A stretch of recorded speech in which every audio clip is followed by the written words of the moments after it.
আমি doctor Dilip Dutta, consultant neurosurgeon. আজ 8ই June বিশ্ব ব্রেন টিউমার সচেতনতা দিবস বা world brain tumour awareness day. তো এই ওয়ার্ল্ড ব্রেন টিউমার অ্যাওয়ারনেস ডেতে আসুন আমরা ব্রেন টিউমার নিয়ে আলোচনা করি। ব্রেন টিউমার সম্পর্কে সবার মনেই একটা প্রশ্ন থাকে যে ব্রেন টিউমার ধরা পড়লে কি করব, কোথায় যাব, কিভাবে চিকিৎসা করাবো, ব্রেন টিউমারের চিকিৎসা কিভাবে হয়।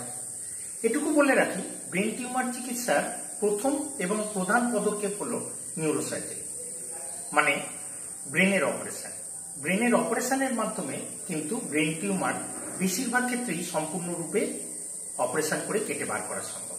তাই ব্রেন টিউমার ধরা পড়লে প্রথম কাজ হচ্ছে সিটি স্ক্যান বা এমআরআই, যার মাধ্যমে ব্রেন টিউমার ধরা পড়লো সেই সব রিপোর্ট নিয়ে একজন নিউরোসার্জন ডাক্তারবাবুর পরামর্শ নেওয়া।